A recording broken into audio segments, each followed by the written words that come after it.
Good morning, children. Yeah, yesterday we have discussed about the two important topics, right? So until then we have discussed about the pollination, types of the pollination, and also we have discussed about the agents of the pollination. So these are all types of the biotic agents and abiotic agents. So these are all things we have discussed in the last class, isn't it? Today we will continue with respect to the outbreeding devices. There is another topic. After that, whatever the pollination topic, there is another important topic is outbreeding devices. Okay, yeah. While we are discussing in the beginning, we have discussed that generally hermaphrodite flowers, they will be containing both male and female reproductive structures, right? So in such a cases, the hermaphrodite flowers can undergo self-pollination. That is nothing but autogamy. But continued self-pollination results in generally inbreeding depression. What is the meaning of this one? So, inbreeding depressions. What is the meaning? I told you what is the meaning of inbreeding depression in the earlier classes. I told you. So that means quality and quantity. Okay, due to the continuous self-pollination or autogamy, which results in the. So that means generally whatever the plants, or we can also say the breeds will become weak qualitative wise and quantitative wise. So this is called inbreeding depressions. In order to prevent this, flowering plants have developed many devices to discourage self-pollination and to encourage cross-pollination. That means to avoid self-pollination and encourage the cross-pollination, there are some devices. Okay, there are some devices generally it is developed in plants only. Okay, so these techniques are the devices are known as outbreeding devices. Okay, so let us discuss about the outbreeding devices today one by one. Okay, so in that one, first one is avoiding synchronization. So synchronization. In some species, pollen release and stigma receptivity are not synchronized. So what is the meaning of synchronization? So that means become maturity. Okay. Either the pollen is released before the stigma become receptive, or stigma becomes receptive before the release of the pollen. So in such a cases, what will happen? So the pollen is released before the stigma becomes receptive, or the stigma becomes receptive before the release of pollen, so that they can avoid the self-pollination. In such a cases, they have to undergo cross-pollination. This is one of the outbreeding device. Then, second one, arrangement of anther and stigma at different positions. See, this is very important. What will happen in some plants, okay, in some other species, anther and stigma are placed at different position. Okay, so this is also known as heterostyle. So this is also known as heterostyle, so that the pollen cannot come in contact with the stigma of the same flower, so that they will undergo, yes, cross-pollination. The third one is self-incompatibility. Yes, what is the meaning of self-incompatibility?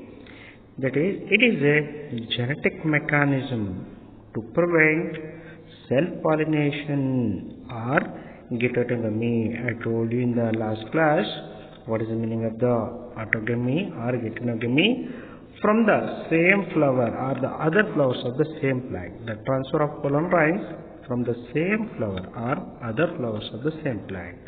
Okay, from the fertilization by inhibiting pollen germination or pollen tip growth on the pistils.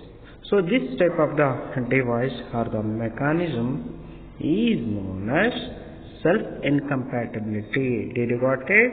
Yes, it is a genetic mechanism and to prevent the autogamy or geitonogamy. Got it? So that surely in such a species they have to undergo cross-pollination. Got it? Yes. And the next one is production of unisexual flowers, or we can also say unisexuality. Okay? Yes. That is, unisexuality is another device, that is outbreeding device to prevent self-pollination.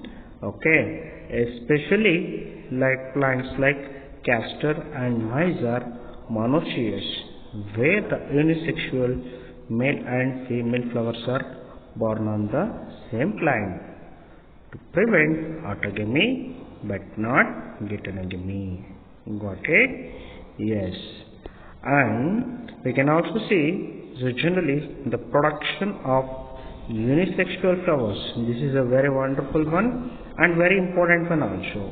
What will happen if the flowers which they bear both the male and female reproductive structures in the same flower or the same plant, so the possibilities of the autogamy is more. The percentage of the autogamy is more. So in such a cases, what will happen? The production of unisexual flowers only. It is very important. Okay. So that is outbreeding devices. So here in several species like papaya. Okay. And so generally, so we can see this type of the modification in castor, maize also. What will happen if male and female flowers are present on the same plant? It prevents autogamy but not geitonogamy. Okay, then in dioecious plants like papaya, male and female flowers are present on different plants. That is, this condition is also known as dioecious. So this prevents both autogamy and geitonogamy. Okay, so this is also one of the important outbreeding device. Okay, yes. And so there are two terminologies which comes here. Remember, there are two terminologies because we are going to discuss about another topic. So dichogamy. Okay, note down this one. Dichogamy in bisexual flower, male and female reproductive parts matures at different times. Then the terminology will be considered as dichogamy. And there are another three terminologies because this terminology is important in the competitive purpose. Remember, note down protandry, Protandry, protandry. If the androecium matures earlier to gynoecium, this condition is known as protandry. Okay, so this condition can be seen commonly in cotton and sunflower plants. Then there is another terminology, note down protogyny, Protogny. It is protogyny. In some species, the gynoecium matures earlier to androecium. So this condition and these flowers, they are also known as protogyny, and the flowers are known as protogynous flowers. Very best example, 4 o'clock plant. Note down these points. And there is another terminology, note down hercogamy, Hercogamy, hercogamy. There is a physical barrier between anther and stigma that can prevent self-pollination. Okay, so that they have to undergo cross-pollination. Example, calotropis, commonly as a echidna. So in lab, when we are doing the lab, I will show you how that will be, the physical barrier. Okay, yeah. So these are all the things which comes under the outbreeding devices. Generally, this question they can ask for the minimum 4 to 5 marks question also. Okay, like how can they ask the question? So write a note on outbreeding devices, or they can ask the question, what is outbreeding devices? Mention and explain. Like that they can ask the question for minimum 4 to 5 marks questions. I hope all of you understood.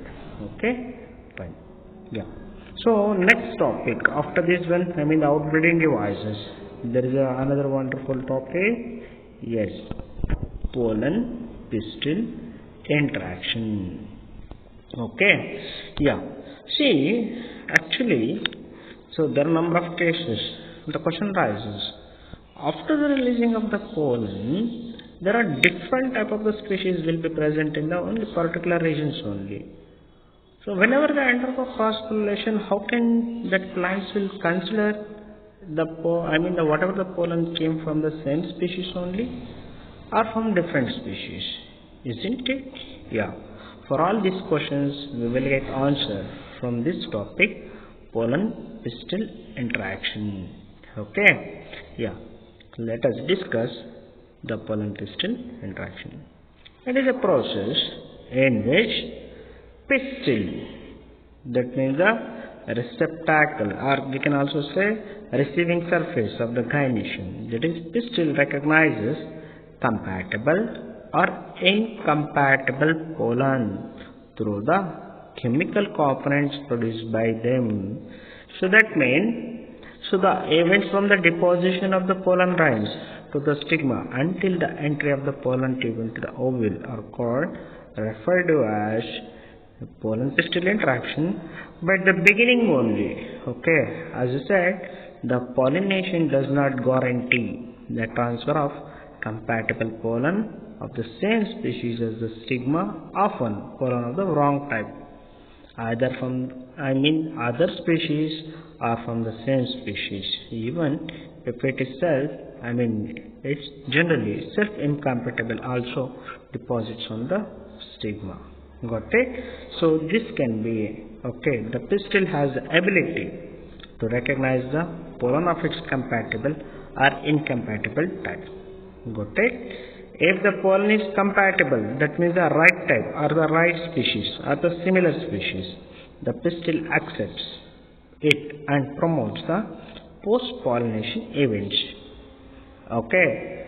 If it will be, that means if the pollen is incompatible, that means it is not from the same species. Sometimes it may be different species.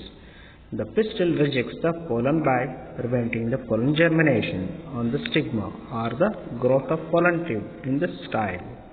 Got it? So that means acceptance or rejection between the pollen rind and the pistil is mediated by the chemical component. Okay? Yeah. The pollen rind germinated on the stigma to produce a pollen tube through one of the germ pore. Okay? Yes. The pollen rind germinated on the stigma to produce a pollen tube through one of the germ pore. The components of the pollen rind move into the pollen tube.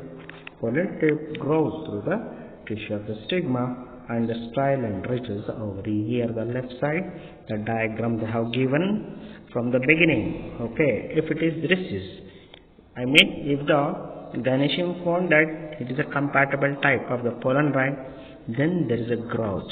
Okay, then there is a growth of the pollen tube. You can observe that is left side, the diagrammatic representation, longitudinal section of a flower showing the growth of a pollen tube, and there is another two electron microscopic diagrams, that is pollen grains germinating on the stigma, pollen tubes growing through the styles. Okay, yeah. The content of the pollen grains move into the pollen tube and the pollen tube grows through the tissues of the stigma and the style and reaches the ovary. Okay, yeah. So what will happen, as I said, if it is a same type, okay, so how it will decide?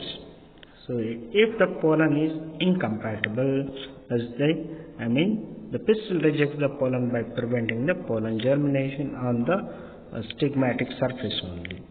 If it is a compatible, then there is after post-pollination events will continue. Got it? Here the diagram you can observe. Okay, you can observe in that A diagram entry of the pollen tube into the synergids, and the B the discharge of the male gametes into the synergids and the movement of the sperms. That means the Yes, male gametes. One into the egg and the other into the central cell. In a plants which shed pollen grains generally in at two-cell condition, so because it is containing maximum, the cases, vegetative cell and a generative cell.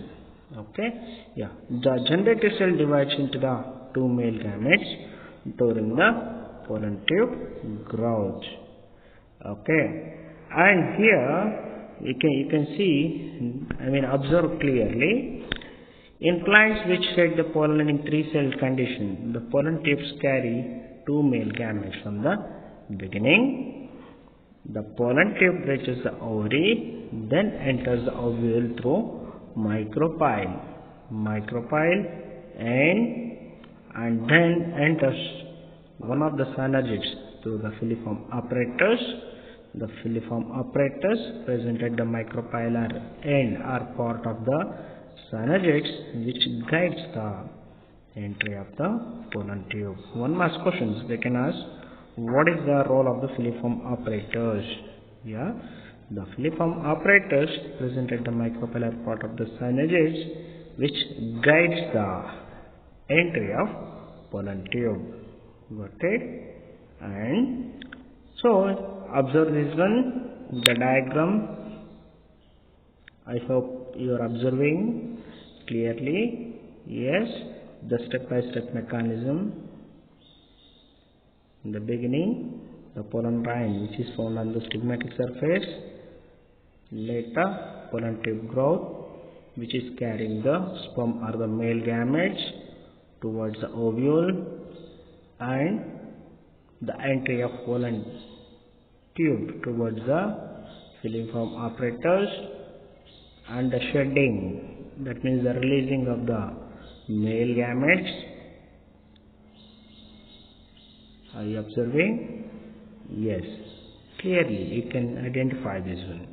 Yeah, a plant breeder can manipulate the pollen pistil interaction even in the incompatible pollination to get desired hybrids.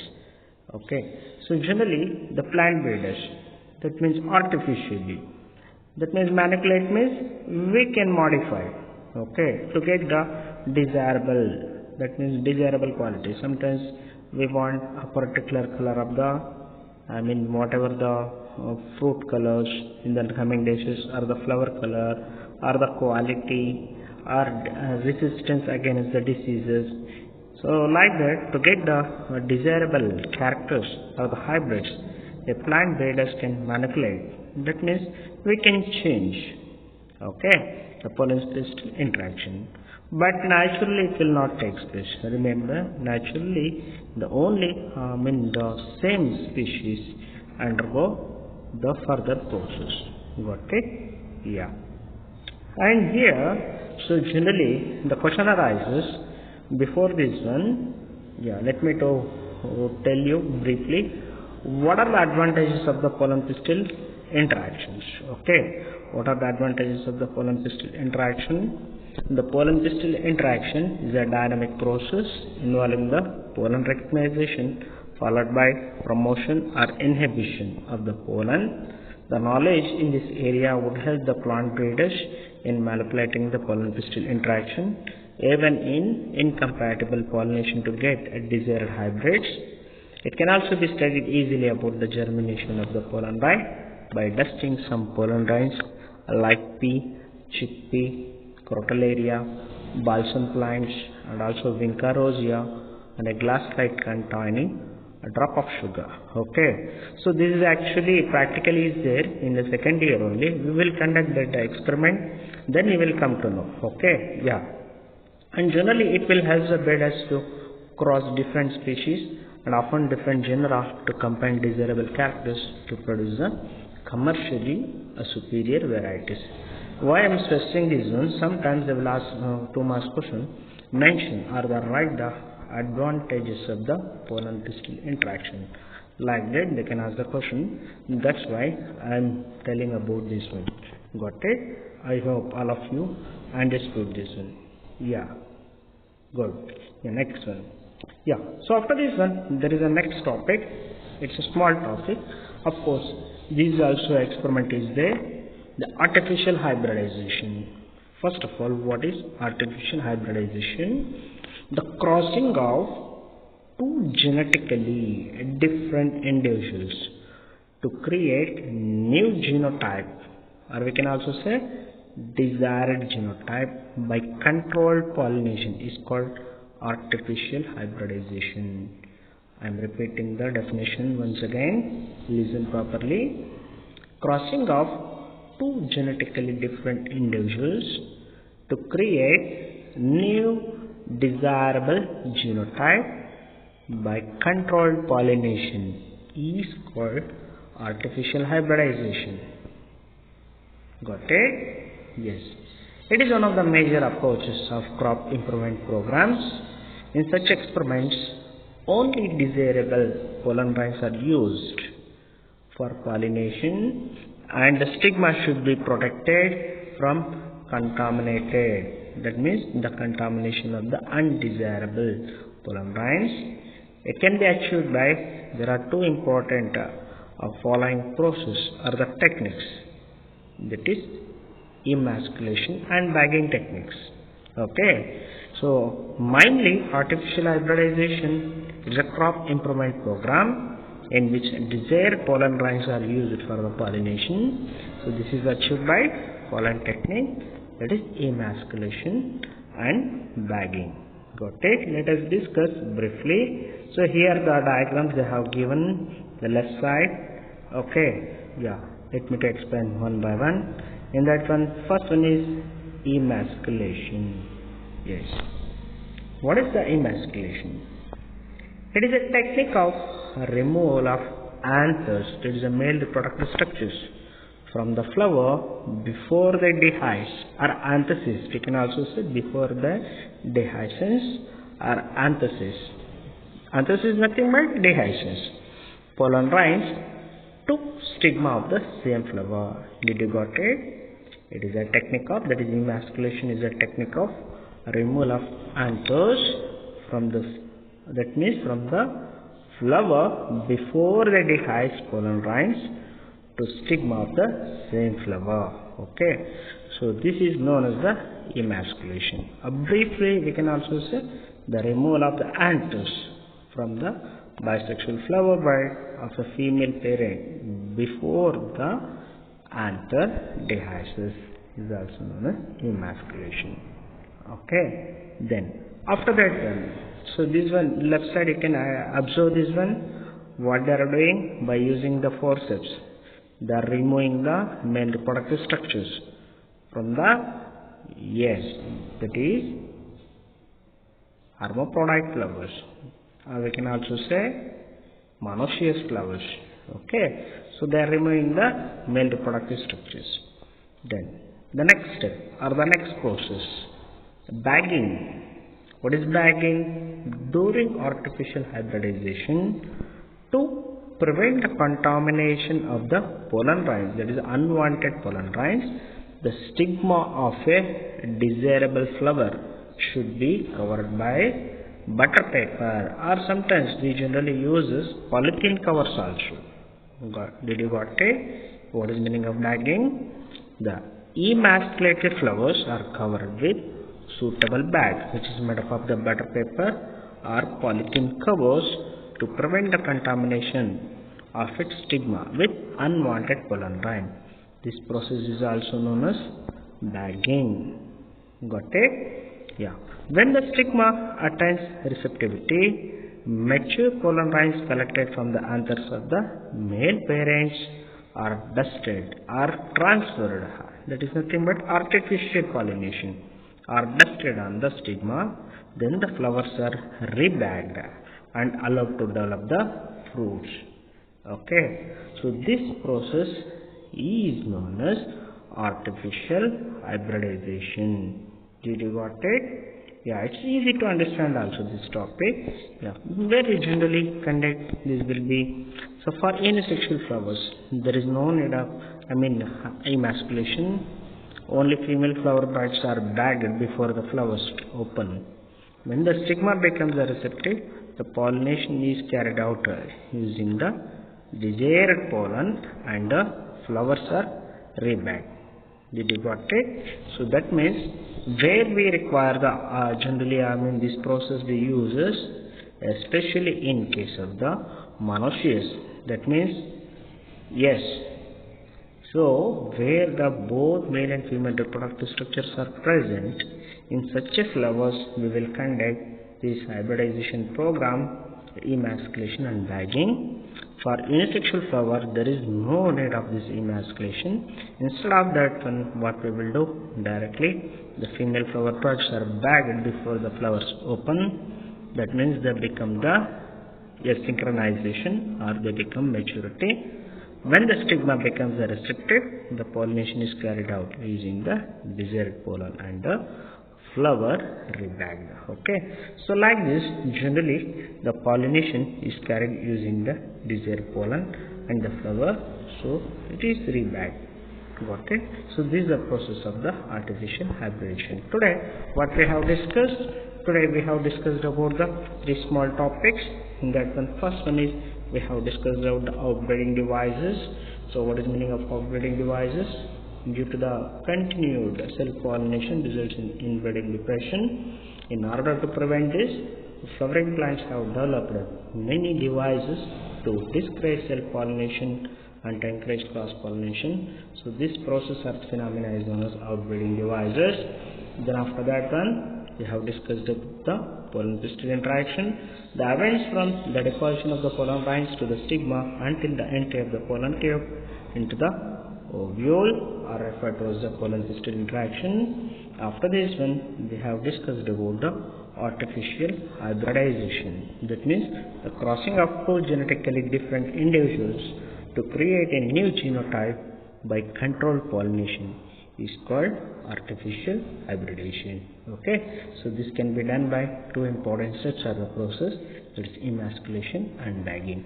Okay, so let it be. So next class we will continue the remaining things. Thank you. Have a nice day.